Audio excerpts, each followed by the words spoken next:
Martial art. Martial art आपके जीवन की वो एक चीज हो सकती है जो आप सीखोगे और आपको कभी रिग्रेट नहीं होगा, क्योंकि वो एक चीज है जिसने मेरी लाइफ चेंज करी, जिसने मेरे फ्यूचर की ट्रेजेक्टरी चेंज करी। मैं आपको मार्शल आर्ट के बारे में बताने के लिए कैसे क्वालिफाइड हूँ मैं ये बताता हूँ। मेरी मार्शल आर्ट जर्नी शुरू हुई थी जब मैं बस 7th क्लास में था, जब मैं बहुत छोटा बच्चा था। मैं अपने दोस्त के साथ उसके कहने पे अपने सब घर के पास वाली गवर्नमेंट एकेडमी गया था, सिर्फ 2 महीने के लिए। 2 महीने के लिए मैं उस एकेडमी में गया और उसके बाद फिर लॉकडाउन लग गया, तो फिर मैं उस एकेडमी में नहीं जा पाया। लेकिन वो मेरे लाइफ का पहला एक्सपीरियंस था जब मैंने रियल हार्डकोर ट्रेनिंग क्या होती है एक्सपीरियंस करा। उसके बाद फिर मैंने लॉकडाउन के बाद मेरी 9th के टाइम पे लॉकडाउन खटा। फिर उसके बाद एकेडमी शुरू होते होते मैं 10th में आया। 10th में फिर उसके बाद मैंने बॉक्सिंग ज्वाइन करी और बॉक्सिंग कर 1 साल मैंने बॉक्सिंग करी। लगभग मैंने अपने प्री बोर्ड के पहले तक, यानी लगभग नवंबर के आसपास तक मैंने बॉक्सिंग करी। उसके बाद मैंने बोर्ड्स दिए। बोर्ड्स के बाद उसके बाद फिर मैं 11th में आया, जहाँ पे मैंने अपने स्कूल में ताइक्वांडो करी फिर से, तो 1 साल। उसके बाद अब मैं 12th में हूँ। तो इस हिसाब से देखा जाए तो मेरा मार्शल आर्ट एक्सपीरियंस अच्छा है और मैं आपको बता सकता हूँ कि क्या मार्शल आर्ट आपकी लाइफ को इम्प्रूव करेगा, क्या वो आपके लिए बेस्ट चीज़ होगी या क्या नहीं होगी, या उसके क्या नेगेटिव क्या पॉजिटिव है। चलो वो आगे वीडियो में देखते हैं। तो सबसे पहले क्या आपको मार्शल आर्ट करनी चाहिए। देखो अब मैं आपको कोई गारंटी नहीं दे सकता कि आप मार्शल आर्ट में करियर बनाओगे या नहीं। मैं आपको ये भी नहीं गारंटी दे सकता कि आप मार्शल आर्ट में डिस्ट्रिक्ट लेवल मेडल भी जीत पाओगे या नहीं। ये सब टोटली आप पे डिपेंडेंट है। लेकिन मैं आपको एक चीज़ की ज़रूर गारंटी दे सकता हूँ कि अगर आप मार्शल आर्ट नहीं कोई भी स्पोर्ट्स करोगे तो आपको एक चीज़ ज़रूर मिलेगी, वो है ब्रदरहुड या फिर आपके लिए फ्रेंड्स। बॉक्सिंग जब मैंने शुरू करी थी तो वो पहला टाइम था जब मुझे फ्रेंड्स मिलने शुरू हुए थे मेरे स्कूल से बाहर, जो मेरे साथ एकेडमी में रहते थे। वो फन टाइम था जो मैं उनके साथ बहुत मज़े करता था। फिर मैं उन्हीं के साथ स्पार करता था और फिर उन्हीं के साथ मैं वही नॉर्मल चीज़ें करता था, नॉर्मल टीनेजर करते हैं, जैसे कि हम घर जाने की जगह बीच में भंडारे खाने जाते थे और भी बहुत सारी फनी चीज़ है। तो ये चीज़ मेरे साथ एक ऐसा मेमोरी हमेशा रहेंगी और ये चीज़ हैं जो आप मिस करोगे अगर आप कोई भी स्पोर्ट्स या मार्शल आर्ट नहीं करते हो।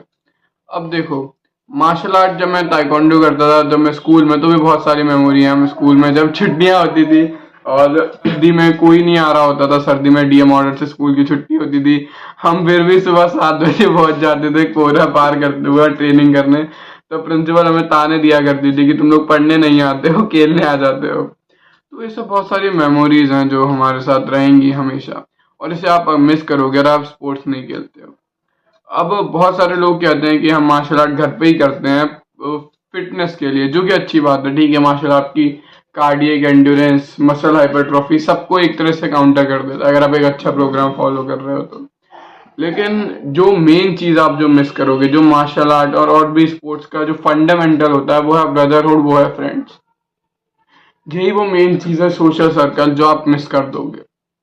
अब देखो सबकी अपनी चॉइस है, बहुत लोगों के होता नहीं है, बहुत लोगों को प्रॉब्लम है। तो अगर आप सिर्फ घर पे ही कर रहे हो फिजिकल एस्पेक्ट से, तो उसके बारे में भी हम आगे बात करेंगे कि वो फिजिकली कैसे अच्छा है। लेकिन अगर मैं आपको मेंटली बताऊं तो सबसे पहले ये बहुत ज़्यादा पीस गिविंग है आपकी लाइफ में। आपको सबसे ज़्यादा पीस आपकी मार्शल आर्ट ट्रेनिंग के ख़त्म होने के बाद होगी। जब मैं बॉक्सिंग के 3 घंटे का सेशन पूरा करता था और जब मैं साइकिलिंग करके वापस घर आता था, तो वो जो बेड पे जो लेटना होता था सुकून का, वो मेरी लाइफ का बेस्ट लेटना है आज तक में। अगर हम बात करते हैं फिजिकल एस्पेक्ट की, तो फिजिकल एस्पेक्ट मार्शल आर्ट का ऐसा होता है। देखो अब बात करते हैं कि आपको क्या फिजिकल गोल आपके दिमाग में है। देखो अब मैं आपको फिजिक दिखाने वाला हूँ कुछ 2-3। अब फिजिक देखो, अब इनमें से आपको कौन सी चाहिए, जो सबसे पहली और जो दूसरी फिजिक है। अब पहली फिजिक अचीवेबल है बिल्कुल आपकी मार्शल आर्ट करके, क्योंकि ये एक एथलीट की फिजिक है जिसमें वो बहुत ज्यादा मस्कुलर नहीं है, बहुत ज्यादा लीन है और काफी मतलब एवरेज मस्कुलर है, लेकिन हाँ काफी लीन है और काफी एथलेटिक है। ये और ये सेकंड वाली, ये और ये दोनों one of the most attractive body type में आती हैं। जो थर्ड वाली फिजिक है जो थोड़ी सी आपको दिख रही है, ये थोड़ी सी मतलब आप 100% मार्शल आर्ट से नहीं कर पाओगे। आपको मार्शल आर्ट भी करना है, कोई वो दिक्कत नहीं है। आप उसके साथ एक दिन 2 दिन हफ्ते में या फिर 3 दिन आप उसके साथ वेट ट्रेनिंग ऐड करो। शाम को मार्शल आर्ट, सुबह वेट ट्रेनिंग, सुबह मार्शल आर्ट, शाम को वेट ट्रेनिंग, ऐसे करके आप ऐड करो। हाँ, आपके गोल में दिक्कत आएगी। अगर आपको मार्शल आर्ट प्रोफेशनली नहीं खेलना है तो कोई बड़ी बात नहीं है। ये वेट मैनेजमेंट में दिक्कत आती है, मुझे सब पता। वेट मैनेजमेंट में दिक्कत आती है अगर आप हाइपरट्रॉफी ट्रेनिंग करते हो, क्योंकि फिर आपकी जो मान लो मैं अभी लाइट वेट खेल सकता हूँ, लेकिन अगर मैं हाइपरट्रॉफी ट्रेनिंग करता रहूंगा आगे 5 साल तक, तो अब जो मैं लाइट वेट में अच्छा खेल पा सकता था, मुझे थोड़ा एक वेट ऊपर जाना पड़ेगा। या मेरा जो वेट मैनेजमेंट होता है वो बहुत दिक्कत देगा। लेकिन अगर आपको प्रोफेशनली नहीं खेलना, आपको बस अपनी हेल्थ और अपने मजे के लिए खेलना है, तो हाँ, वेट ट्रेनिंग भी साथ में कर सकते हो। उससे आप कैसी भी फिजिक अचीव कर सकते हो।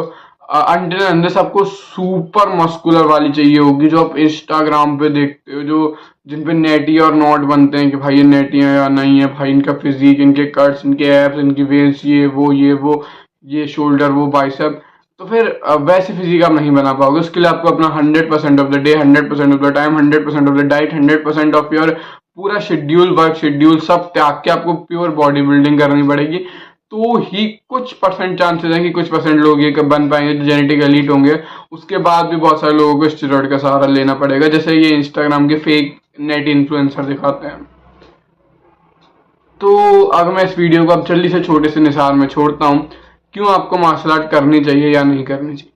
देखो, अगर आपकी उम्र अभी 19 से कम है तो मैं आपसे कहूंगा आप मार्शल आर्ट जरूर करो। वो आपकी लाइफ को चेंज कर सकती है, और क्या पता आप उस लेवल के एथलीट बन जाओ जो आप उसमें करियर बना सको।